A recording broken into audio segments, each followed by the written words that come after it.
मैं अभी उसी मीटिंग से उठकर आ रहा हूं, उत्तर प्रदेश वाली। गठबंधन आपका बचा ही नहीं, बिहार में बचा ना यूपी में बचा। हम तो जनता को जनार्दन मानते हैं, ये बेवकूफ भी कह सकते हैं, दैत्य भी कह सकते हैं, कांग्रेसी पता नहीं क्या क्या कहेंगे। काउंटिंग के ऊपर मैं नहीं जाऊंगा, लेकिन सिंबॉलिक तौर पर एक बहुत बड़ी संख्या में एमएलएस का खरीद फरोख्त हुआ। बीजेपी का मेन टारगेट कांग्रेस रही, क्योंकि कांग्रेस ही एक राष्ट्रीय स्तर पर एक ऐसी पार्टी है जो बीजेपी को टक्कर देती है।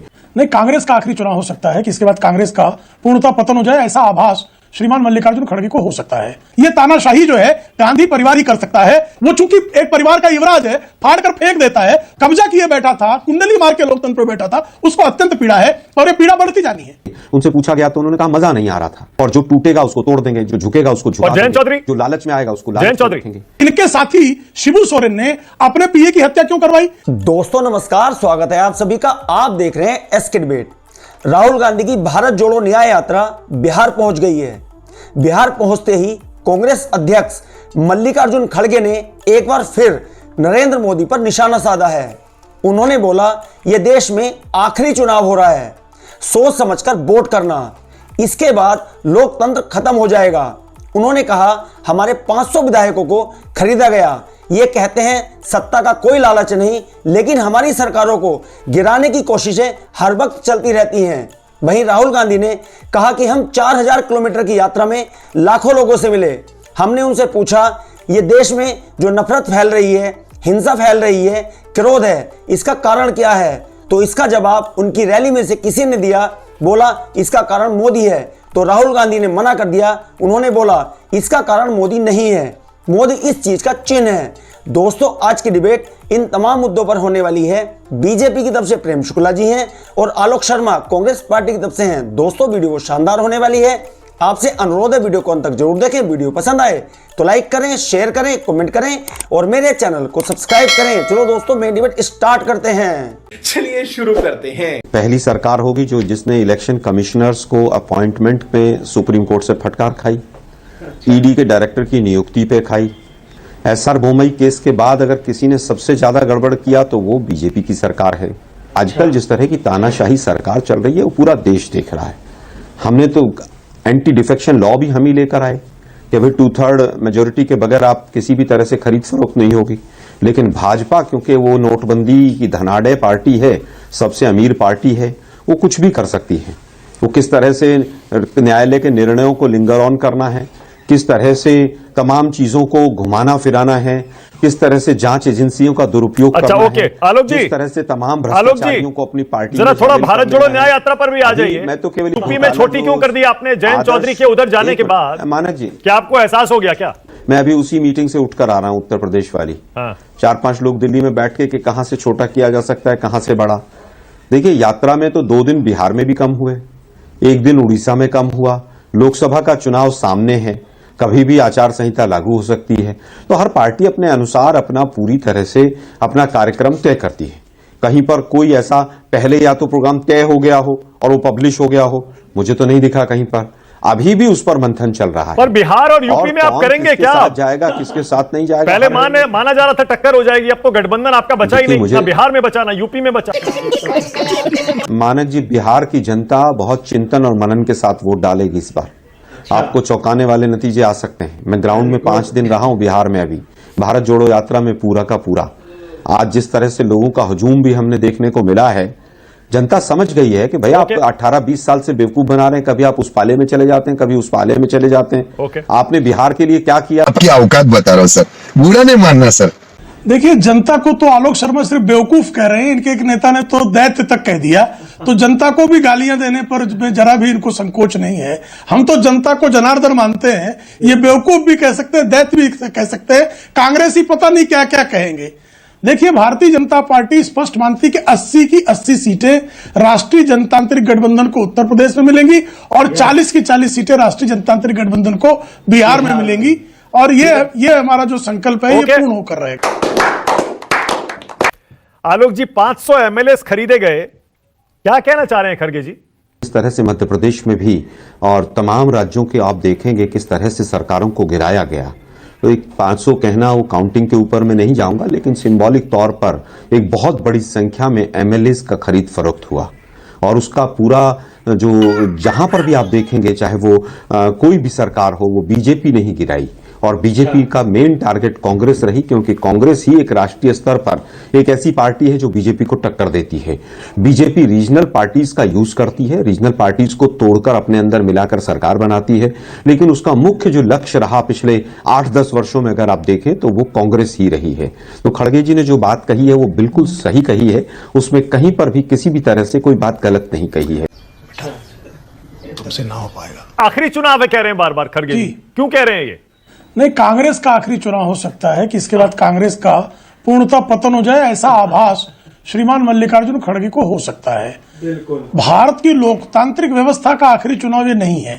भारत की लोकतांत्रिक व्यवस्था का आखिरी चुनाव कराने का प्रयास तानाशाह श्रीमती इंदिरा गांधी ने किया था, जब निर्वाचन के में उन्होंने धांधली करने के आरोप में इलाहाबाद हाई कोर्ट ने उनकी निर्वाचन को रद्द कर दिया था।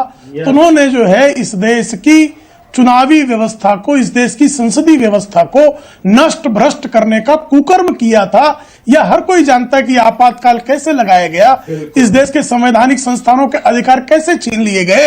यह तानाशाही जो है गांधी परिवार ही कर सकता है। नेहरू जी जो है अलोकतांत्रिक ढंग से प्रधानमंत्री बने थे। इंदिरा गांधी ने जो है किस तरह से सत्ता छीना था सबको पता है।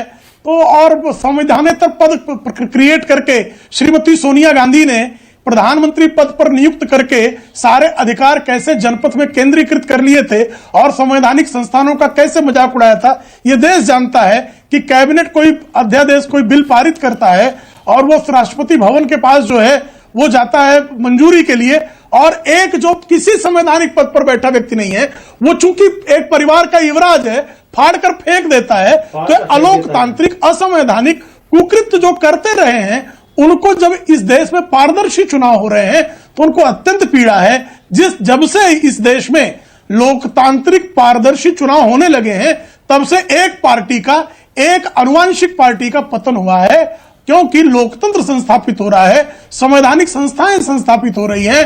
तो जो एक परिवार कब्जा किए बैठा था, कुंडली मार के लोकतंत्र पर बैठा था, उसको अत्यंत पीड़ा है और ये पीड़ा बढ़ती जानी है। आरएलडी और जेडीयू के खिलाफ तो बोल सकते हैं, जेडीयू तो छोड़ के चली गई। अब स्वीकार कर लीजिए सच्चाई को, आरएलडी अब इंडिया गठबंधन का हिस्सा नहीं है। क्यों चले गए बताइए? वो पूरा बिहार नहीं, पूरा देश जानना चाहता है कि नीतीश कुमार जी क्यों छोड़कर चले गए। और ये बात विधानसभा में जब उनसे पूछी गई तो उनके पास कोई जवाब नहीं था। जब वो राष्ट्रपति महोदय के बाहर निकले वहां से, उनसे पूछा गया तो उन्होंने कहा मजा नहीं आ रहा था। अरे भाई, मजा कैसे नहीं आ रहा था, क्या नहीं आ रहा था? सवालिया निशान तो बहुत हैं। क्या कोई 2 आईएएस अधिकारी वहां पर ईडी सीबीआई में फंसे हुए थे? क्या 3 मंत्री ऐसे हैं जो 2 चौधरी नाम उनके आगे है और एक और, क्या वो फंसे हुए थे? ये चीजें तो मीडिया का भी काम है ना कि चीजों को निकाल कर वो लेकर आए। हम तो आरोप लगा रहे हैं कि भाई कहीं ना कहीं दबाव है ईडी का, सीबीआई का, हर पार्टी के ऊपर है, और जो टूटेगा उसको तोड़ देंगे, जो झुकेगा उसको झुका देंगे, जयंत चौधरी जो लालच में आएगा उसको जयंत चौधरी रखेंगे। ये देखिए, जयंत जी के प्रवक्ता यहां बैठे हैं, वो बताएंगे। अगर जयंत चौधरी जी 10 साल तक विपक्ष में थे तो कौन सी चीज ऐसी हुई, क्या तमाम किसानों को न्याय मिल गया? जिस दिन जयंत चौधरी जी संसद में भाषण दे रहे थे, उसी समय पर संसद के बाहर यानी कि बॉर्डर्स पर क्या हो रहा था, जयंत चौधरी जी क्या उसकी जिम्मेवारी लेंगे? मुझे तो लगता है कि जयंत चौधरी जी केवल और केवल भारत रत्न के उस भाव में बह गए हैं। कैसे कैसे लोग रहते हैं यार यहाँ पर। आपको खरीद लेते हैं या अपनी तरफ किसी और वजह से कर लेते हैं आप? मुकाबला बचा कहां? प्रधानमंत्री के घर से फोन जाता था और बैंकों में जो है पैसे गायब हो जाते थे। ये इंदिरा गांधी के जमाने में हुआ और डॉक्टर मनमोहन सिंह के जमाने तक चला। ये देश भली भांति जानता है। 90 ऐसी सरकारें इस देश की राज्य सरकारें रही जिन राज्य सरकारों को विधानसभा में पूर्ण बहुमत होने के बावजूद गांधी परिवार की तानाशाही के कारण बर्खास्त किया गया। एसआर बम्बई वाला फैसला किसके कुकर्म के विरुद्ध आया था?